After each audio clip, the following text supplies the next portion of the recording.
एक बड़े कवि ने कहा कि जैसे इंसान को रोटी चाहिए, हर दिन रोटी चाहिए, पौष्टिक और स्वादिष्ट रोटी चाहिए, वैसे ही इंसान को न्याय चाहिए, हर दिन न्याय चाहिए, पौष्टिक और स्वादिष्ट न्याय चाहिए। तमाम बिहार वासियों को 200 यूनिट बिजली मुफ्त कीजिए, वो आपको करना पड़ेगा, स्मार्ट मीटर हटाना पड़ेगा, वरना 2025 में बिहार की जनता आपको छोड़ने वाली नहीं है, आपको गलती से पूरे बिहार के भीतर एक सवाल हम लोगों ने बना दिया है कि आने वाले दिनों में इस सरकार को सामाजिक कल्याण पेंशन को बढ़ा करके 3,000 रुपए करना पड़ेगा, वरना हमारे चैन से बैठे स्वाभिमान यात्रा। हम बिहार से इसे पूछना चाहते हैं कि उस हिंदू का, उस गरीब का क्या स्वाभिमान आप बांटते हैं जिनके पास घर के लिए जमीन नहीं है। बिहार के अलग अलग जिलों से यहां पर आए तमाम साथियों को, यात्रा में मौजूद सभी हमारे जाबाज साथियों को मैं अपनी तरफ से क्रांतिकारी लाल सलाम पेश करता हूं। और न्यायपूर्ण बिहार बनाने के लिए अभी हम लोगों ने यात्रा निकाली। लोग कहते हैं कि इंसान की 3 जरूरतें हैं, 3 बुनियादी जरूरत, रोटी, कपड़ा, मकान, लेकिन हम कहेंगे कि एक चौथा भी है और वो है न्याय। एक बड़े कवि ने कहा कि जैसे इंसान को रोटी चाहिए, हर दिन रोटी चाहिए, पौष्टिक और स्वादिष्ट रोटी चाहिए, वैसे ही इंसान को न्याय चाहिए, हर दिन न्याय चाहिए, पौष्टिक और स्वादिष्ट न्याय चाहिए। और ये जो न्याय यात्रा निकला, जिसमें समाज के हर तबके को न्याय मिले, एक ऐसा बिहार हो जहां पे हर भूमिहीन को 5 किस्म जमीन मिले, कच्चे मकान वाले गरीबों को पक्का मकान मिले, और सरकार की घोषणा जिन गरीबों के लिए हुई है उनको 2 लाख रुपए मिले।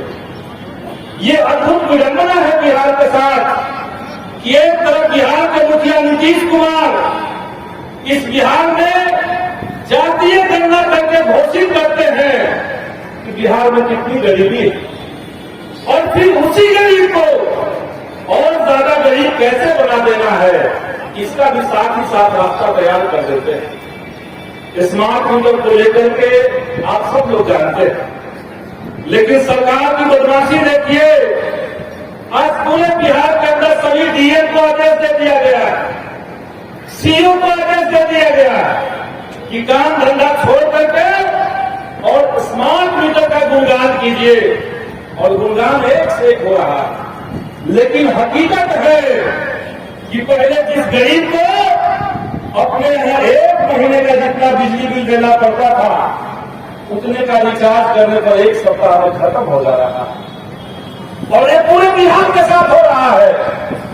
इसीलिए हम सरकार से कहेंगे कि भाजपा वाले की जो पुरानी मांग है, तमाम बिहार वासियों को 200 यूनिट बिजली मुफ्त कीजिए, वो आपको करना पड़ेगा, स्मार्ट मीटर हटाना पड़ेगा, वरना 2025 में बिहार की जनता को छोड़ने वाली नहीं है, आपको गलती से हटा करके हम लोग माने। साथियों, और भी तमाम सवाल। इस यात्रा में जब हम लोगों ने नालंदा से यात्रा शुरू किया, बिहार शरीफ से होते हुए नालंदा के 5 प्रखंड, उसके बाद जहानाबाद के 3 प्रखंड, उसके बाद हम लोग मसौली पहुंचे और फिर पालीगंज और दुल्हिन बाजार का इलाका में गए।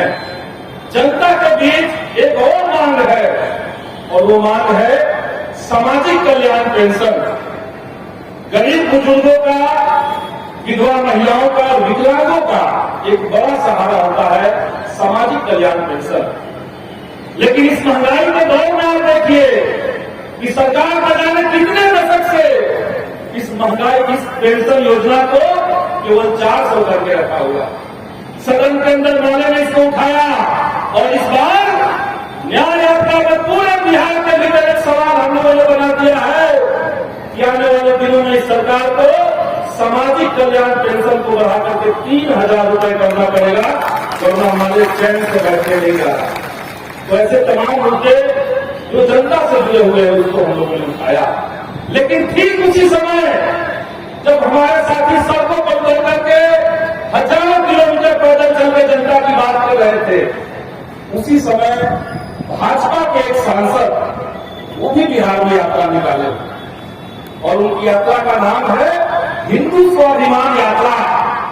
हम गिरिराज सिंह से पूछना चाहते हैं कि उस हिंदू का, उस गरीब का क्या स्वाभिमान आप बांटते हैं, जिनके पास घर के लिए जमीन नहीं है, जिनके पास मकान नहीं है, जिसके बाल बच्चे स्कूल नहीं जा पाते हैं, जिनके बाल बच्चों के पास कोई रोजगार नहीं है, इसका कौन सा स्वाभिमान? तो जनता के मुद्दों पर आपको बात नहीं करनी है। आपको लगता है कि बिहार में सस्ती राजनीति है, हिंदू मुसलमानों के बीच में तनाव पैदा कर लीजिए। और उससे भी आगे बढ़कर के हमने देखा बिहार और भारत उनके पिताजी का, उनको हम बताना चाहते हैं कि इस हिंदुस्तान को आजाद करवाने में इस देश के हिंदू मुसलमानों ने साजिश शहादत दी है।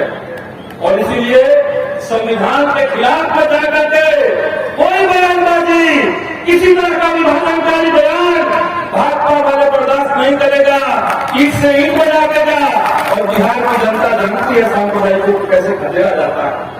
हम लोग जानते हैं कि ये जो तानाशाही फांसीवादी मिजाज से नफरत करने वाले लोग हैं, इनको कैसे सत्ता से निलंबन किया जाता है।